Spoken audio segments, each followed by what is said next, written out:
नमस्कार। ज्योतिष परामर्श केंद्र जागेश्वर धाम के YouTube चैनल पर आपका स्वागत है। मैं हूं ज्योतिषी भुवन चंद्र पांडे। प्रिय दर्शकों, आज हाजिर हूं लेकर एक नया विषय। दैत्य गुरु शुक्राचार्य आपकी जन्म कुंडली में या किसी भी जातक की जन्म कुंडली में लग्न से लेकर द्वादश भाव तक क्या शुभाशुभ फल देते हैं। आज की वीडियो में हम आपको यह बताएंगे कि लग्न से लेकर सप्तम भाव तक दैत्य गुरु शुक्राचार्य किसी भी जातक की जन्म कुंडली में क्या शुभाशुभ फल देते हैं। देखिए, जीवन में सभी लोगों को सुखों की इच्छा होती है, नाना प्रकार के ऐश्वर्य की इच्छा होती है। इस ऐश्वर्य और सुख के दाता दैत्य गुरु शुक्राचार्य आपकी जन्म कुंडली में कैसा शुभाशुभ फल देते हैं, उसका विश्लेषण यहाँ पर बताया जाएगा। इस वीडियो में लग्न से लेकर सप्तम भाव तक और अगली वीडियो में अष्टम भाव से लेकर द्वादश भाव तक इस शुक्र के शुभाशुभ फलों का वर्णन हम यहाँ पर करेंगे। ध्यान रहे कि यह साधारण फल हैं और कंप्यूटर की कुंडली में यह ठीक फलित नहीं बैठेगा, क्योंकि कंप्यूटर की कुंडली हमेशा ठीक नहीं होती है।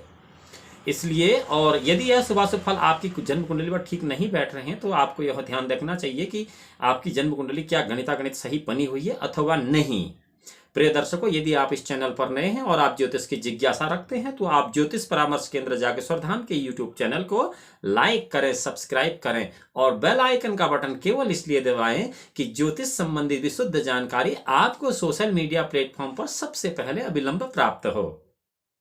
चलिए चलते हैं। लग्न भाव में दैत्य गुरु शुक्राचार्य यदि होते हैं तो क्या शुभाशुभ फल आपको देते हैं।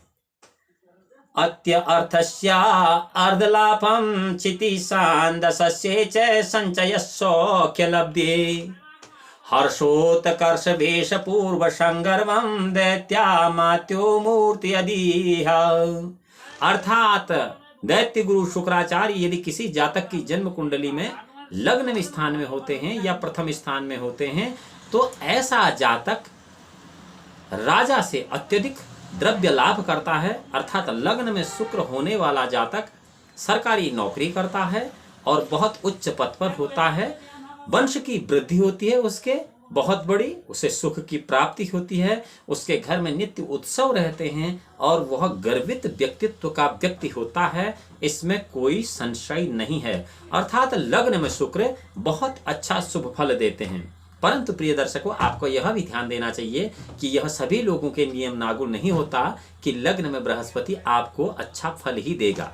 कोई जरूरी नहीं है। यदि आपकी जन्म कुंडली में आपकी ग्रह स्थिति इतनी कमजोर है, नीच का शुक्र है और शत्रु राशि में, शत्रु ग्रह में है, निर्बल है, तो वह ठीक इसके विपरीत फल देगा। इसके लिए आपको अपनी जन्म कुंडली किसी दैवज्ञ ज्योतिषी से अवलोकित करा लेनी चाहिए। चलिए चलते हैं। दूसरे भाव में दैत्य गुरु शुक्राचार्य क्या कहते हैं। सुहृदि वृद्धि बहुलाभ लाभार्थ छत्रुषयस्य त्वकर्मेय कार्यं कांता शुचितस्यं भवेत प्रवृत्ति दैत्यार्चिते वित्तगते नराणाम।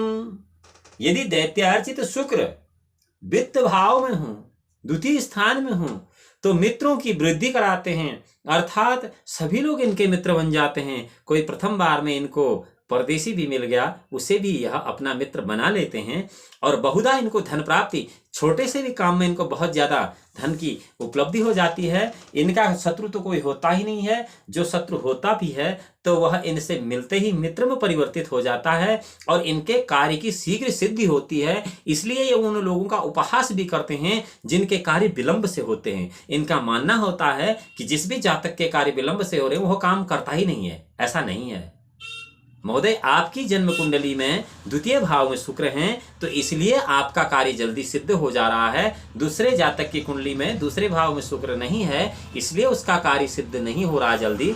इसमें उस व्यक्ति का दोष नहीं है बल्कि उस ग्रह स्थिति का दोष है। अब बताते हैं कि तृतीय भाव में यदि आपकी जन्म कुंडली में शुक्र है तो वह क्या शुभाशुभ फल देता है। द्रव्य व्ययोपद्रव मित्र वैरी सौख्यम अल्पतान फल विकल्प चिंता पराक्रमो मध्यमतः प्रकारंभ भृगोस्तनु अनुज भाव संस्थे। द्रव्य व्ययोप उपद्रव अर्थात तीसरे भाव में शुक्र बहुत ज्यादा धन का खर्चा करा देता है। आप 1 रुपया कमाते हैं तो 99 रुपये आपके और खर्च करा देगा। द्रव्य का इतना उपभोग करा देता है कि आपकी समझ ही नहीं आएगा और आपके साथ नाना प्रकार के उपद्रव होंगे। कोई भी आदमी आपके साथ खेल करने लगेगा, आपको उपहास का पात्र मानने लगेगा और आपको मजाक में ले लेकर आपको पजल कर दिया जाएगा, यानी कि आपको परेशान कर दिया जाएगा। आपके साथ नित्य नए उपद्रव करा दिए जाएंगे। यह केवल तीसरे भाव में शुक्र के होने से है।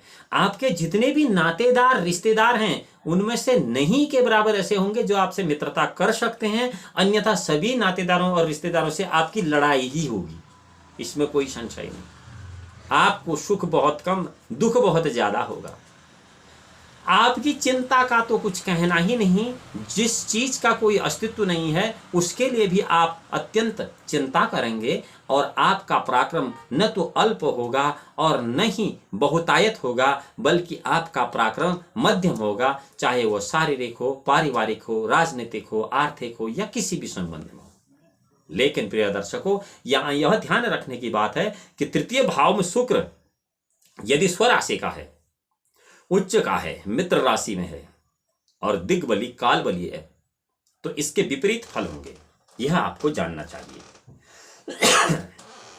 अब चलते हैं शुक्र दैत्य गुरु शुक्राचार्य चौथे भाव में क्या शुभाशुभ फल देते हैं।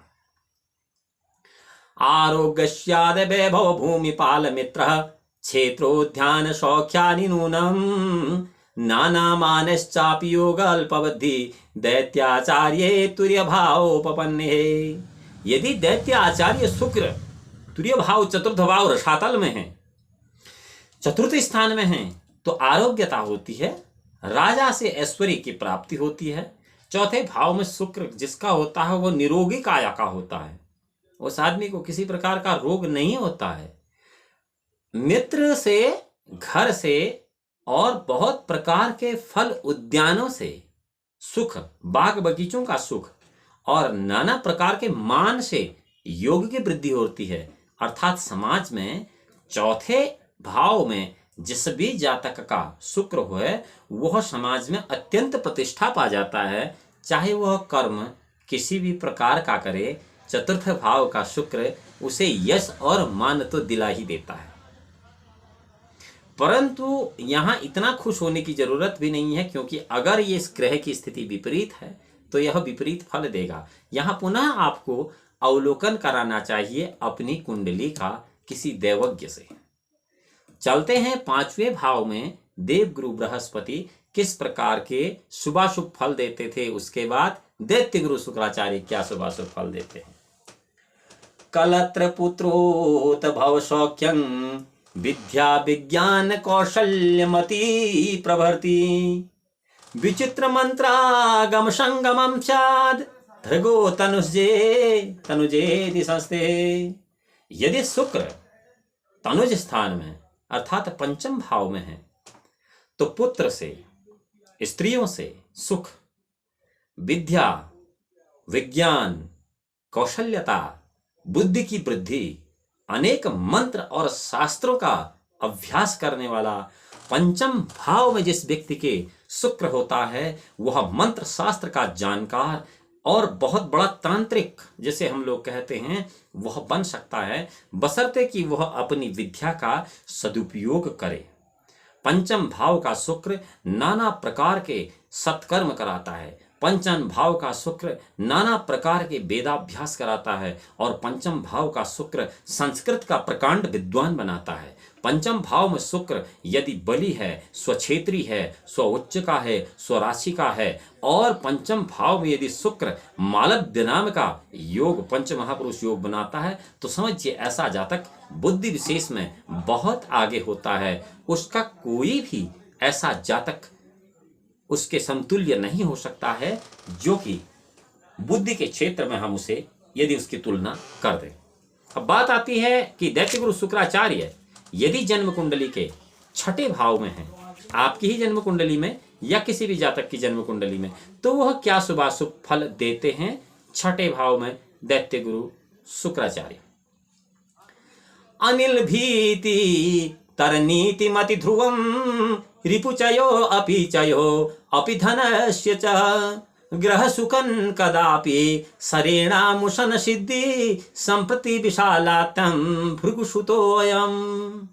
यदि शुक्र षष्ठ स्थान में है, भृगुसुत षष्ठ स्थान में है, तो अग्नि से भय होता है, अर्थात आदमी को जलने का खतरा रहता है।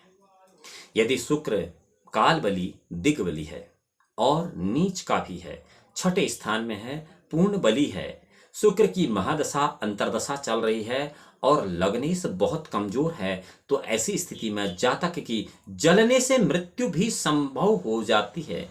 परंतु यहाँ शुक्र को गणितागणित ठीक अवस्था में होना चाहिए। ऐसा नहीं कि कंप्यूटर की कुंडली से यदि शुक्र छठे स्थान में तब ऐसा फल होगा, नहीं। बार बार कहा है कि कंप्यूटर से निकलने वाली कुंडली हमेशा गलत होती है। और अग्नि से भाई अनीति होती है। छठे स्थान में शुक्र अनीति कराता है, दुर्बुद्धि देता है। छठे स्थान का शुक्र शत्रु वृद्धि कराता है। छठे स्थान का शुक्र अनीति से धन की वृद्धि करा देता है और मनुष्य को घर से सुखी नहीं होने देता है। छठे स्थान के शुक्र की ये बात है। अब आपको बताते हैं कि किसी जातक की जन्म कुंडली में यदि सप्तम भाव में शुक्र है तब क्या कहा जाएगा? कलत्र स्थाने कामिनी तनय हर्षतो, कामिनी तनय हर्षतो भवेदस्मे पुष्टिरितलाभ्रुवद्यातम मानव धन हानि भार्गवे पंचम मार्ग ग्रहाणि संसिस्ते। अर्थात यदि शुक्र पंचम मार्गण का मतलब पांचवा मार्ग नहीं है। संस्कृत में एक शब्द के 10 शुद्ध अर्थ होते हैं। यहाँ पंचम मार्गण का अर्थ पांचवें मार्ग से नहीं बल्कि ग्रहणांग 7 कलत्र स्थान से है।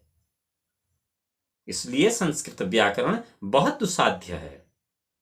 यदि शुक्र पंचमार्गण अर्थात कलत्र स्थान में है तो स्त्री पुत्र के हर्ष से ग्रह की पुष्टि अर्थात स्त्री का अत्यंत सुख और पुत्र का अत्यंत सुख। इसी प्रकार स्त्री जातक की कुंडली में पुरुष का अत्यंत सुख और पुत्रों का अत्यंत सुख। व्यापार से लाभ, अत्यंत लाभ होता है व्यापार से। और सवारी यानी कि वाहन आदि की अल्पता नहीं होती है और अत्यंत धनी सप्तम स्थान में स्थित शुक्र वाला जातक होता है। प्रिय दर्शकों, अभी मैंने आपको बताया कि लग्न से लेके सप्तम भाव तक दैत्य गुरु शुक्राचार्य क्या शुभाशुभ फल देते हैं।